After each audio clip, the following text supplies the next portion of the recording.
So hello guys, welcome back to Jetlab tech tips. मैं हूं Rajat Dwivedi from Jetlab technologies. पिछले बहुत दिनों से गाइस हम लोग अपने चैनल पर पीसी बिल्ड वीडियोस ही डाल रहे हैं एंड आप लोगों की बहुत ज्यादा हम लोगों से एक रिक्वेस्ट रहती है कि यार आप लोग पीसी बिल्ड वीडियोस तो डालते हो बट थोड़ी सी नॉलेज भी शेयर करो जैसे आप पहले किया करते थे।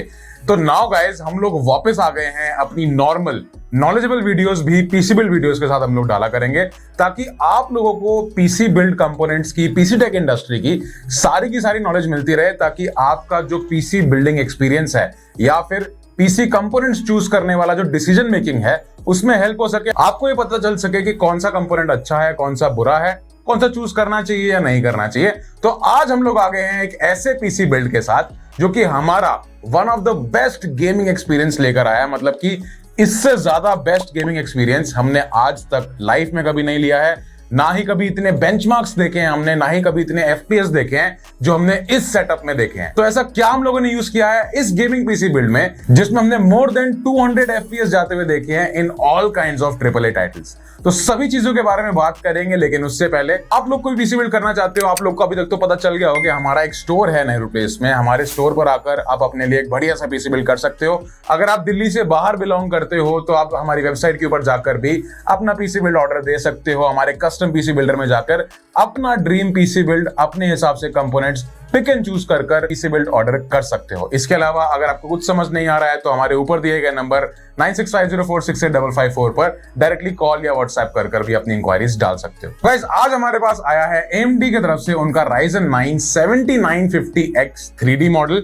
इसको हम लोग को टेस्ट करने के लिए दिया गया है कि भाई देखो कि कैसी इसकी परफॉर्मेंसेस हैं। अभी तक इंडिया में क्या पूरी दुनिया में AMD का अगर आप डेस्कटॉप सीपीयूज की बात कर लो सबसे टॉप एंड मॉडल है ये। मतलब इससे ऊपर या इससे महंगा डेस्कटॉप सीपीयू अभी तक फिलहाल AMD का कोई नहीं आया अगर आप थ्रेडरिपर सीरीज को अलग निकाल के रख दो तो। ये जो प्रोसेसर है ये 16 कोर और 32 थ्रेड के साथ आता है जो कि एक बेहतरीन गेमिंग परफॉर्मेंस देने की कैपेसिटी रखता है। अब मैं गेमिंग परफॉर्मेंस क्यों बोल रहा हूं, क्योंकि इसके नाम में ही एक ऐसा कुछ जुड़ा हुआ है जो कि AMD कहता है कि गेमिंग के लिए बीस्ट है। जी हाँ गाइस, ये एक 3D V कैश मेमोरी वाला प्रोसेसर है जो कि AMD की स्पेसिफिक गेमिंग लाइनअप में आता है जिसमें कि आप लोग चाहे आप किसी भी टाइप का गेमर हो, इन प्रोसेसर्स में आपको बेहतरीन या फिर इनफैक्ट इंडस्ट्री की बेस्ट परफॉर्मेंसेस देखने के लिए मिलेंगी। चाहे आप इंटेल से कंपेयर कर लो या आप AMD के नॉर्मल प्रोसेसर से भी कंपेयर कर लो। 3D V कैश मेमोरी वाले जो प्रोसेसर्स हैं वो गेमिंग के अंदर best and the best of all performances देने की कैपेसिटी रखते हैं। जो मैं बार बार 3D V कैश कर रहा हूं, एक्चुअली ये है क्या, तो जिन लोगों को नहीं पता उनको मैं ये बता देता हूं कि AMD ने पिछले साल एक अपना Ryzen 7 प्रोसेसर था जिसको उन्होंने 3D V कैश मेमोरी के साथ लॉन्च किया था। अब एक्चुअली में 3D V कैश एक ऐसी स्टैकिंग सिस्टम है प्रोसेसर का जिसमें कि कैश मेमोरी को बढ़ा दिया जाता है। कैश मेमोरीज को जब बढ़ाया जाता है तो उस केस में उनकी बूस्ट क्लॉक फ्रीक्वेंसीज जो हैं वो स्लो की जाती हैं ताकि गेमिंग के ऊपर स्पेसिफिक लोड दिया जाए। मतलब कि जब AMD के 5000 सीरीज के साथ उनका Ryzen 7 5800X 3D प्रोसेसर आया था उसने i9 12900K से भी बेटर परफॉर्म किया था as far as gaming is concern. But उसकी एक ड्रॉबैक था कि वो जो प्रोसेसर था वो गेमिंग में तो अच्छा था, बस मिसलेनियस फंक्शंस जहां पर हायर क्लॉक स्पीड्स चाहिए वहां पर वो प्रोसेसर इतना अच्छा परफॉर्म नहीं कर पा रहा था। इनफैक्ट इंटेल के i5 या i7 प्रोसेसर से भी नीचे स्कोर्स लेकर आ रहा था as far as higher boost clock frequencies are concern. But हाँ, गेमिंग में उसका कोई जवाब नहीं था। तो कट टू AMD की Ryzen 7000 सीरीज। AMD को लगा भाई इसका तो कोई सोल्यूशन करना पड़ेगा कि जब Ryzen 7000 सीरीज लॉन्च हुई तो AMD ने अपने मल्टीपल प्रोसेसर्स के साथ 3D V cash memories launch करने का प्लान कर लिया। 3D V कैश मेमोरीज अगर पहले की तरह सिर्फ गेमिंग में परफॉर्म करें और हायर कोर फ्रीक्वेंसीज के ऊपर वो ना काम करें तो इस केस में आज 2023 में तो ऐसे प्रोसेसर्स नहीं बिक सकते। तो इसका सोल्यूशन AMD ने ढूंढा। अब ये जानने से पहले कि क्या सोल्यूशन था, आप लोग को ये जानना बहुत जरूरी है गाइस कि 3D V cache memory actually होती क्या है। तो बेसिकली कैश मेमोरी ही है, बस आपकी जो कन्वेंशनल स्टैकिंग होती है प्रोसेसर की, जिसमें प्रोसेसर के एडजेसेंट ही कैश मेमोरीज लिस्टेड होती हैं या स्टैक्ड होती हैं। इस केस में प्रोसेसर के ऊपर कैश मेमोरीज को लगाया जाता है ताकि ज्यादा सरफेस एरिया मिल सके और ज्यादा से ज्यादा कैश मेमोरीज लग सकें। अब इस केस में AMD के प्रोसेसर्स उसी साइज के अंदर सेम परफॉर्मेंसेस देते हुए अच्छी खासी कैश मेमोरीज के साथ आ सकें। अब कन्वेंशनली जैसे 5000 सीरीज में पूरे के पूरे प्रोसेसर के ऊपर कैश मेमोरीज को स्टैक कर दिया था, उस केस में पूरा का पूरा प्रोसेसर जो है वो लोअर फ्रीक्वेंसीज पर चलता था बट गेमिंग में अच्छी परफॉर्मेंस देता था। अब AMD ने 7000 सीरीज के साथ क्या करा, पूरे प्रोसेसर को कैश मेमोरीज से फिल करने के बजाय उसके किसी पार्ट को high amount of cash memories से फिल किया और बाकी पार्ट को हायर फ्रीक्वेंसीज पर चलने दिया, जैसे कि नॉर्मल प्रोसेसर चल ही रहे हैं AMD के। अब जैसे कि ये प्रोसेसर Ryzen 9 7950X 3D है, this comes with 16 course of pure performance. अब इसमें AMD ने क्या करा कि अपने इसमें से 8 ही कोर को 3D V कैश मेमोरी के साथ स्टैक किया एंड बाकी के 8 कोर्स को प्रॉपर हाई बूस्ट फ्रीक्वेंसीज के साथ लिस्ट किया, जैसे कि इसका normal 3D V cache memory के बिना वाला प्रोसेसर होता है। तो इससे क्या फायदा हुआ कि कैश मेमोरीज वाले मजे भी आ गए जो गेमर्स को मिलेंगे एंड हायर फ्रीक्वेंसीज के अंदर काम करने की कैपेसिटी भी इसकी अच्छी की अच्छी बनी रही, जैसे कि नॉर्मल प्रोसेसर्स की AMD या इंटेल की रहती है। बट हाँ, जैसे कि आप कन्वेंशनल 7950X की बात करो, उसके मुकाबले में तो हायर कोर फ्रीक्वेंसीज वाले जॉब्स ये उतने लेवल पर नहीं करेगा। बट हाँ, गेमिंग को अगर आप ध्यान में रखो तो गेमिंग के साथ मिसलेनियस फंक्शंस जैसे स्ट्रीमिंग हो गई, आप एडिटिंग फंक्शनैलिटीज भी करते हो, वो सब कुछ हाई अमाउंट ऑफ रिजल्ट्स के साथ ही प्रोसेसर कर सकता है। बट मेजर फोकस अभी भी गेमर्स के लिए ही था and I am speaking with experience, क्योंकि इसके जो परफॉर्मेंसेस थी जो हमें गेमिंग में देखने के लिए मिली, दे वर जस्ट नेक्स्ट लेवल। तो गाइस, अब बात आती है टेस्टिंग की कि एक्चुअली में हमने इस प्रोसेसर को टेस्ट करने के लिए क्या क्या कंपोनेंट्स यूज करे हैं। क्योंकि ये प्रोसेसर बिल्कुल टॉप एंड है, टॉप नॉच है, तो बाकी सब कंपोनेंट्स भी टॉप नॉच होने बहुत ज्यादा जरूरी हैं। तो बजट को एक मिनट के लिए साइड रखते हुए हम लोगों ने जो भी बाकी कंपोनेंट्स यूज किए हैं वो एक्चुअली में इसको कंपेंसेट करने के लिए ही हैं, ताकि वी कैन एक्चुअली जज की परफॉर्मेंसेस कितनी मैक्सिमम जा सकती हैं। तो इस प्रोसेसर के अलावा जो ग्राफिक कार्ड यूज हुआ है इस पूरे पीसी बिल्ड में, जो वो है AMD का Radeon RX 7900 XT। ये एक 20 GB का ग्राफिक कार्ड है जो कि अभी रिसेंटली ही लॉन्च हुआ है 2023 में एंड अगेन काफी ज्यादा, मतलब बहुत ज्यादा अच्छी गेमिंग परफॉर्मेंसेस देने की कैपेसिटी रखता है। AMD is known for its power efficiency के एक्चुअली में आप एक प्रोसेसर और एक ग्राफिक कार्ड जब इतने हाई एंड चीजें लगती हैं तो आइडियल केस में आपके दिमाग में ये आएगा कि भाई 1000 वॉट से ऊपर की सप्लाई लग जाएगी, बहुत ज्यादा पावर सप्लाई लगेगी, बिजली का खर्चा आएगा और ये सब होगा। बट नहीं, AMD के जो प्रोसेसर है, ये जो Ryzen 9 7950X है, सिर्फ 125 वॉट का है एंड ये जो ग्राफिक कार्ड है सिर्फ 450 वॉट का है। तो मतलब कि आप एक 750 या 850 वॉट की सप्लाई में भी इतना हाई पीसी बिल्ड कर सकते हो with using the AMD processor. तो keeping in mind, AMD processor and the graphic card in 2023 are more power efficient than any other competitive brand in the market, namely Intel। इसके बाद हम लोगों ने pair किया है MSI का MEG X670E Ace motherboard, जो कि one of the most high end motherboards है from the X670 series and extreme series के होने की वजह से इसके प्राइसेस भी बहुत ज्यादा हैं and there is nothing that this motherboard doesn't have. इसमें PCI Gen 5 सपोर्ट है एंड इस प्रोसेसर को कंपनसेट करने के लिए ही इतना हाई मदरबोर्ड हम लोगों ने यूज किया है। अगर आप लोग कोई पीसी बिल्ड कर रहे हो तो इट इज नॉट नेसेसरी कि इतना महंगा, इतना भारी मदरबोर्ड यूज करें। आप एक नॉर्मल 25-30 हजार 35 हजार का बोर्ड भी लगा सकते हो, बट हाँ, X670 रखोगे तो सुखी रहोगे। इसके साथ हम लोगों ने जो रैम पेयर की है वो है किंगस्टन की रेनेगेड 6400 मेगाहर्ट्ज पर क्लॉक 16 GB की 2 स्टिक। ये किंगस्टन फ्यूरी की रेनेगेड सीरीज है, तो अगेन 6400 मेगाहर्ट्ज की जो स्पीड देती है, again one of the best series in the RAM. अब मतलब आपको अगर कोई भी रैम लगानी है तो इट इज जस्ट दैट कि उसकी जो क्लॉक स्पीड्स हैं वो अबव 6000 मेगाहर्ट्ज होनी चाहिए। इसके अलावा जैसे कि मैंने पहले बताया, हमने 850 वॉट की सप्लाई यूज की है जो कि डीप कूल की गोल्ड रेटेड पावर सप्लाई है एंड अगर SSD की बात कर लें तो नॉर्मल 1 TB की Gen 4 NVMe SSD इस पूरे सेटअप में यूज हुई है। कूलिंग के लिए हम लोगों ने नॉर्मल 360mm लिक्विड कूलर ही यूज किया है जो कि डीप कूल का कास्टल सीरीज की तरफ से आता है। तो आप लोग एक 10-11 हजार का लिक्विड कूलर इसके साथ लगाकर इसको नॉर्मली कूल रख सकते हो। गेमिंग परफॉर्मेंसेस में इतने ज्यादा हाई टेम्परेचर्स नहीं जाते। हमारा मेजर ऑब्जेक्टिव इस पूरे टेस्ट को करने के लिए था कि इसकी गेमिंग परफॉर्मेंसेस एक्चुअली टेस्ट करी जाए और कंपेयर किया जाए कि इसकी काउंटर पार्ट से कैसी परफॉर्मेंसेस ये दे रहा है and is it actually worth कि ये 60 से 65 हजार का जो अभी मार्केट में बिक रहा है कि उसके वर्दी है भी कि नहीं। तो गाइस, अब बेंचमार्क्स की बात कर लेते हैं। जल्दी से बात करते हैं कि कौन सी गेम्स हमने कवर करी हैं और किस रेजोल्यूशन में कवर करी हैं। तो बेसिकली 7950X और Radeon RX 7900 XT दोनों ग्राफिक कार्ड प्रोसेसर का कॉम्बिनेशन है जो आपको मेजरली ध्यान पर रखना है। 1080p लेवल पर फुल HD गेमिंग टेस्ट हुआ है with maximum possible settings in each and every game. तो मोस्टली सारी गेम्स में अल्ट्रा या मैक्सिमम सेटिंग्स ही हैं जिनको हमने चूज कर इस पूरे गेमिंग टेस्ट को किया है। 1080p पर किया है, आप 2K या 4K के हिसाब से अपने जजमेंट कर सकते हो, बट इतना टाइम के लिए हमारे पास ये प्रोसेसर नहीं था जिसमें हम 2K या 4K को भी साइमल्टेनियसली कर सकें, तो 1080p के हिसाब से ही सारी टेस्टिंग इस पूरे बेंचमार्किंग टेस्ट में हुई है। यहाँ पर सबसे पहले हम लोगों ने टेस्ट किया है साइबरपंक 2077, जिसमें एवरेज FPS से अराउंड 173 एंड मैक्सिमम 196 FPS देखने के लिए मिले। ओवरऑल सभी गेम्स में 65 टू 70 डिग्रीज तक टेम्परेचर मेंटेन था, तो मैं बार बार हर गेम में टेम्परेचर रिपीट नहीं करूंगा। मैक्सिमम टेम्परेचर साइबरपंक या फिर गॉड ऑफ वॉर में गया 73 डिग्रीज में और 60 डिग्रीज मिनिमम टेम्परेचर था। इसके बाद गॉड ऑफ वॉर हम लोगों ने खेला जिसमें एवरेज FPS से 186 एंड द मैक्सिमम FPS वर 204।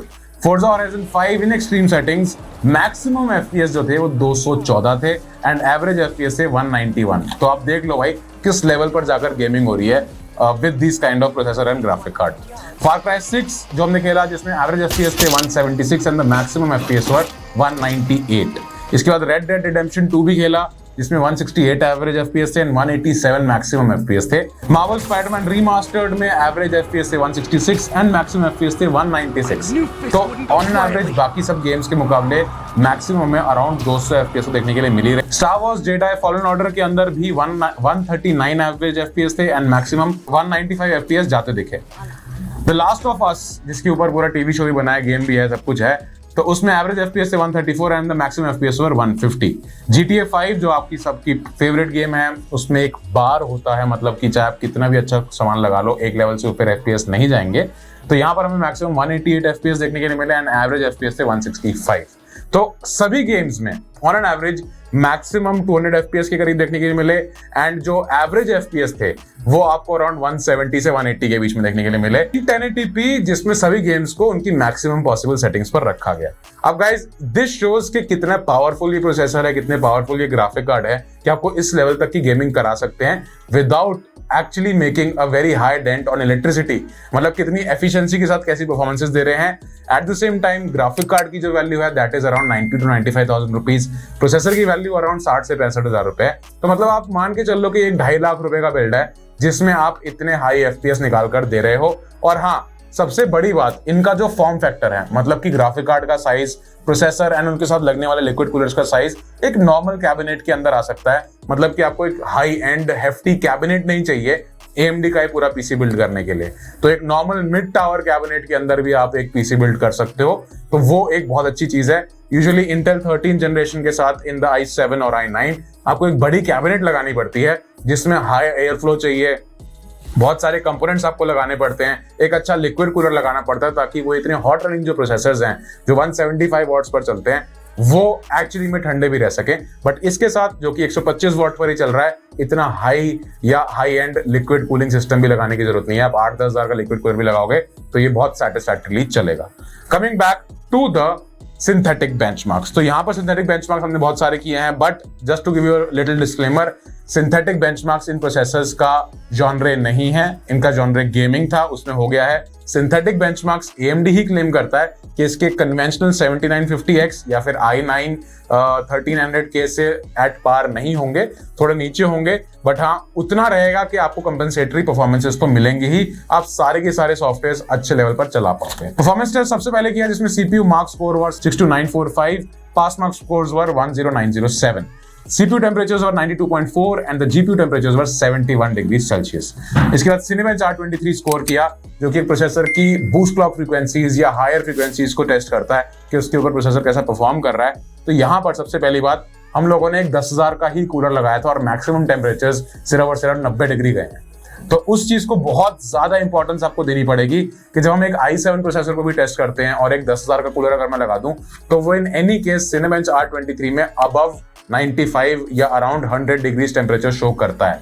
तो यहाँ पर एक बहुत अच्छी बात है कि एक Ryzen 9 लेवल का processor below 90 degrees temperature maintain कर रहा है। स्कोर्स की बात करते हैं, multicore scores were 34420 points and the single core scores were 1934 in Cinebench R23। की बात Geekbench स्कोर्स भी करें जिसमें multicore scores were 18644 and single core scores were 2848.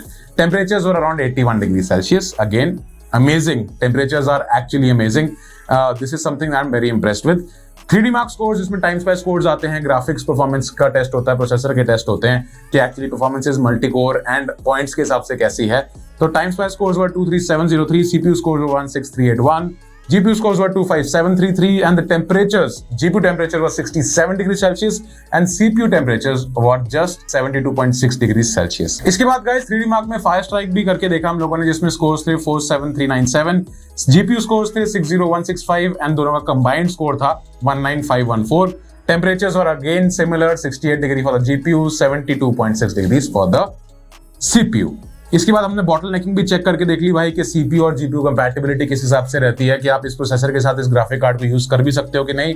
तो जनरल टेस्टिंग के अंदर हमें CPU 86% यूजेबिलिटी में दिखा and GPU was 100% in use. मतलब कि ग्राफिक कार्ड थोड़ा सा मतलब कि प्रोसेसर जो है वो थोड़ा सा हैवी है for the graphic card, but हाँ बहुत हाई कंपैटिबिलिटी है इन दोनों की। CPU इंटेंसिव जॉब्स के अंदर कैसी परफॉर्मेंसेस थी, जो CPU जब 94.9% यूज हो रहा है तो GPU पूरा 100% यूज हो रहा है इन अ CPU इंटेंसिव जॉब। मतलब again great compatibility, great workability together. GPU intensive jobs के अंदर ऑब्वियसली GPU तो 100% हो ही रहा है, बट प्रोसेसर जो था वो सिर्फ 78% यूज हुआ है एंड इसको भी बहुत ज्यादा हाई एंड आप कंपैटिबिलिटी मान सकते हो, क्योंकि in GPU intensive jobs CPU take a back seat and फिर भी इस पूरे काम में इतनी भी बैक सीट नहीं थी, अराउंड 80% के करीब फिर भी मेंटेन था। तो on this note synthetic benchmarks, gaming benchmarks सारे आप लोगों ने देख लिए हैं। हमारा वर्डिक्ट अब आप सुन लो। पहली वो चीजें जिनसे मैं बहुत ज्यादा इंप्रेस्ड हूं, पहली बात तो जो स्कोर्स थे, जो FPS थे, फ्रेम्स पर सेकंड थे इस पूरे PC बिल्ड के अंदर, they were amazing in 1080p around 200 FPS in all kinds of AAA titles touch करना is a very big thing. Secondly, the temperatures, मतलब कि चाहे मैं गेमिंग कर रहा हूं, चाहे मैं सिंथेटिक बेंचमार्क्स जस्ट लाइक एक Cinebench R23 भी रन कर रहा हूं, तो उसमें भी temperatures were very much under controlled. 90 degrees तो कोई मैक्सिमम जाता हुआ देखा है किसी भी बेंचमार्किंग के अंदर, तो that is again very much amazing. Keeping in mind जो हमने कूलर भी यूज किया है that was a mid level cooler, ज्यादा हाई एंड कूलर नहीं था, ज्यादा महंगा कूलर नहीं था, एक 8-10 हजार 9-10 हजार की रेंज का कूलर है जो कि हमने इसके साथ यूज किया है। And just to let you know the processors value is around 60 to 65,000 rupees. तो यहां पर एक बहुत अच्छा पॉइंट AMD यहां पर प्रूव करता नजर आ रहा है कि आपको ज्यादा हाई एंड कूलर्स की जरूरत नहीं है, वहां पर आप अपना पैसा सेव कर सकते हो, क्योंकि temperatures in any case will be in much controlled. 125 what ज्यादा टेम्परेचर्स रन नहीं कर रहा है। Third thing that I am impressed with is the power consumption. मतलब कि इतने बड़े बड़े प्रोसेसर्स हैं, इतने बड़े बड़े ग्राफिक कार्ड्स हैं, इतने हाई नंबर ऑफ फ्रेम्स पर सेकंड परफॉर्मेंसेस मिल रही हैं, बट एट व्हाट कॉस्ट। मतलब अगर मैं चाहता तो इतने हाई एंड कंपोनेंट्स को 750 वॉट की सप्लाई के साथ भी चलाकर ऐसी परफॉर्मेंसेस ले सकता था। तो अब आप सोच लो कि कितना आप पैसा सेव कर रहे हो, कितनी आप इलेक्ट्रिसिटी सेव कर रहे हो, कितनी आप एनर्जी सेव कर रहे हो इन AMD के कंपोनेंट्स को यूज करके। तो power efficiency is something that is very much commendable. Processor जो है that is a tad bit costly. मतलब कि 65,000 की रेंज में अगर कोई चीज आ रही है सिर्फ एक प्रोसेसर, तो मुझे लगता है कि वो थोड़ा सा आउट ऑफ बजट जा रहा है। एंड अगर आपको सिमिलर परफॉर्मेंसेस चाहिए या थोड़ा सा आप 5-10 FPS सैक्रिफाइस कर सकते हो, तो इसकी बजाय आप एक 7900X 3D मॉडल भी ले सकते हो। लगभग सिमिलर परफॉर्मेंसेस आपको देखने के लिए मिलेंगी उसके साथ भी। तो मुझे लगता है कि 7950X एंड 7900X 3D में इतना डिफरेंस नहीं है जिसके लिए कोई 10-15 हजार रुपए पे करेगा। तो वहां पर मुझे लगता है कि AMD को या तो इसकी कॉस्ट कट कर देनी चाहिए, नीचे लेके आना चाहिए, या फिर उसको महंगा कर देना चाहिए। मतलब कुछ ऐसा करना चाहिए जिसमें लगे कि भाई क्या सिग्निफिकेंट डिफरेंस है जिसकी वजह से कोई 10-15 हजार रुपए पे कर रहा है। वहां पर price parity is something that I am talking about over here. Secondly, यहां पर जो AMD के प्रोसेसर्स हैं उनकी मार्केट रीच जो है वो इतनी अच्छी नहीं है। मतलब इन प्रोडक्ट्स के बारे में, इनकी परफॉर्मेंसेस के बारे में सब कुछ जो बन चुका है, कस्टमर तक, एंड यूजर तक जैसे कि हम लोग एक्सपीरियंस करते हैं, उतनी नॉलेज ही नहीं है। तो मुझे ऐसा लगता है कि AMD has to push into the market to actually tell the people या कस्टमर्स या बायर्स कि एक्चुअली में कितने अच्छे उनके प्रोसेसर्स हैं। वहां पर AMD इज लैकिंग। ये तो चीजें मुझे लगता है कि इसमें तो कुछ नेगेटिव है। बाकी परफॉर्मेंसेस के पॉइंट ऑफ व्यू से कुछ भी ऐसा नहीं है जिसके लिए मैं आपको बोलूं कि यार घटिया है, यार मत लो, ये लो। मुझे तो बहुत मजा आया इनको टेस्ट करने में, चलाने में। तो अब आपकी बारी है। अगर आप यहां तक वीडियो को देख रहे हो, आपको ये वीडियो पसंद आई है, हमारा वीडियो बनाने का तरीका आपको पसंद आया, तो वीडियो को लाइक करो, चैनल को सब्सक्राइब करो और ऐसे ही देखते रहो जेट लैब टेक टिप्स को। मैं हूं Rajat Dwivedi from Jet lab technologies. मैं आपसे मिलता हूं अगली वीडियो।